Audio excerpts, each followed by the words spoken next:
Hello and welcome to Brimwood Farm. I am down in the layers flock this morning, feeding the chickens, and noticing that one of my cockerels is just not crowing.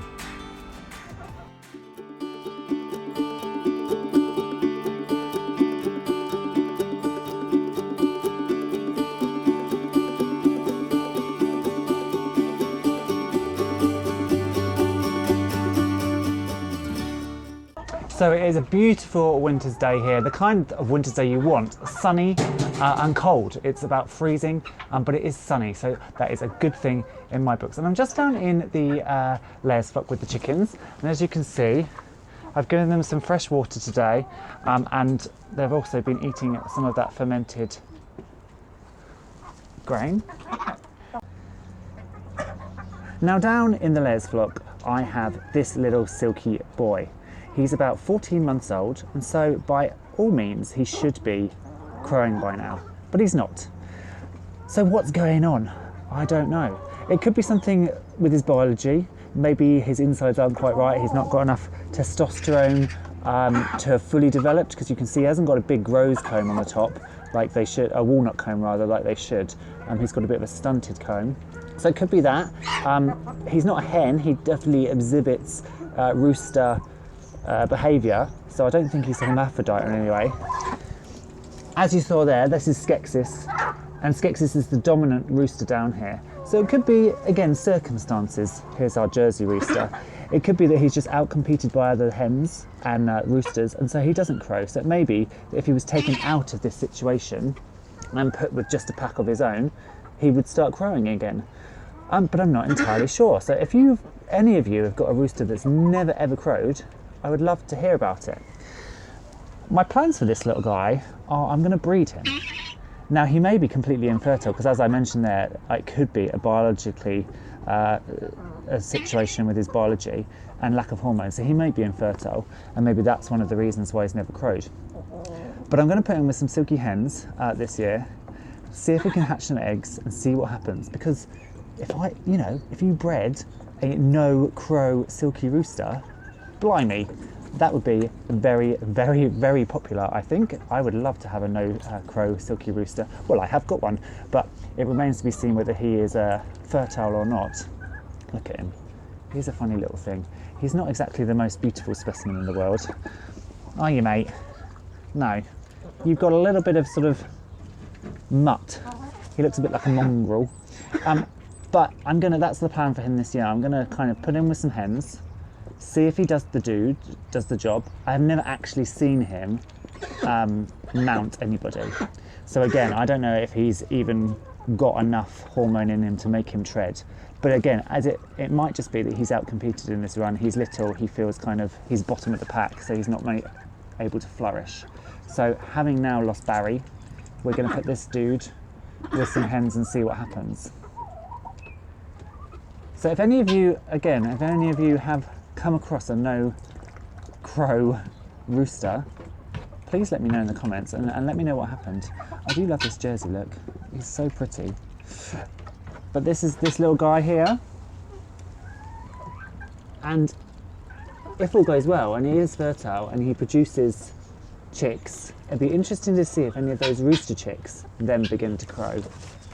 If they didn't, I might be onto a rather miraculous thing.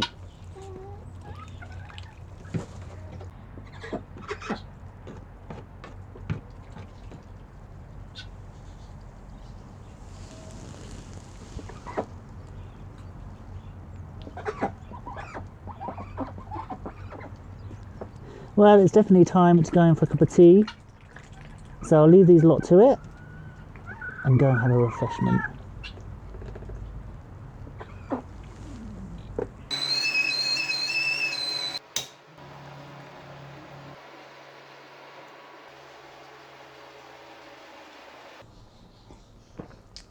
Well, now I've had a nice cuppa, it's time to get back outside and check on the rest of the animals.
budgies are doing great despite the cold.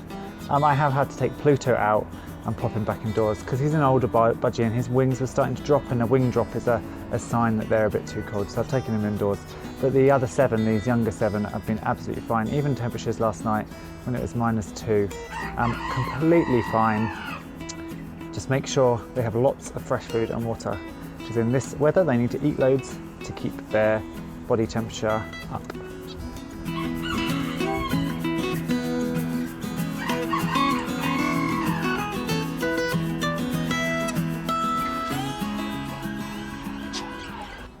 Now another job I've got to do today is actually some weeding and watering. Now you might think we're in the middle of the winter, so why do I need to do weeding and watering? It's not the season, but it's because of this polytunnel behind me. So in here I've got spinach and chard that I've been protecting from the cold weather, and you can see it has got rather weedy and the soil is dampish, but I wouldn't say it's particularly wet, so I am going to give them a bit of a water today and weed them out. So firstly I need to get this cover off.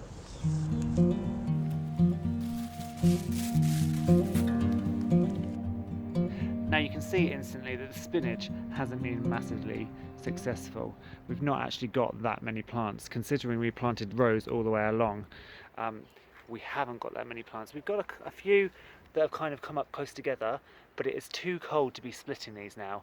So we need to wait till the warmer weather of spring, and then actually I think there's even 3 plants in here. I could prick these out and space them better in this bed, but as I say, it's too cold to even think about that now.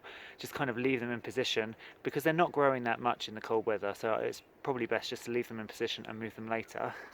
The chard's done a lot better at this end, and you can see actually this is getting some lovely foliage coming out, all these lovely little sweet shoots. You can also see there's a lot of weeds in between, so going to weed out this bed, turn over the soil, the very top layer of the soil a bit. You can see how dry it is here, and then do a little bit of watering.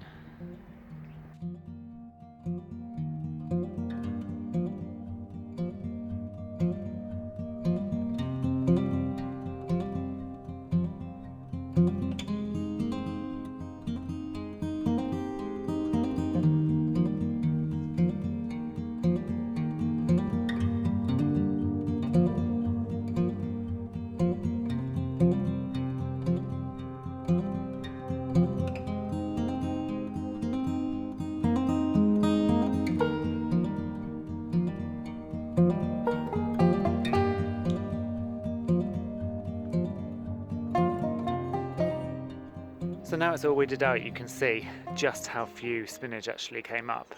But there are a couple of clumps, especially towards this end. There's a couple of nice clumps, so I can prick those out when the weather warms up in towards the end of February, March-ish time, as long as we don't get any snow, and then I can fill in some of these gaps. The other fantastic thing, of course, with seeds and plants and growing stuff yourself is I can just put some more seeds in. So I will wait till later in the year. These will actually be a good crop for picking earlier, and then I'll put a new crop of seeds in, which will then mature and be pickable later. So in fact, by the fact that they haven't all come up, I've kind of got this successional growing system. Now for a little water.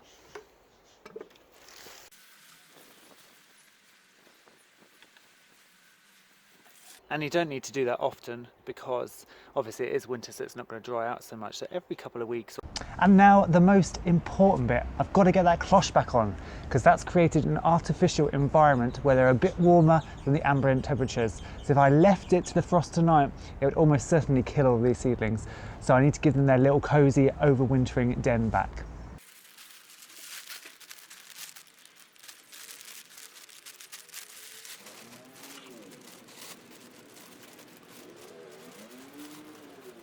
Well, now that's all done and they are watered and weeded and back under their cloche, I don't even need to think about them for a few weeks. However, although it's cold, there are a few signs of spring in the garden.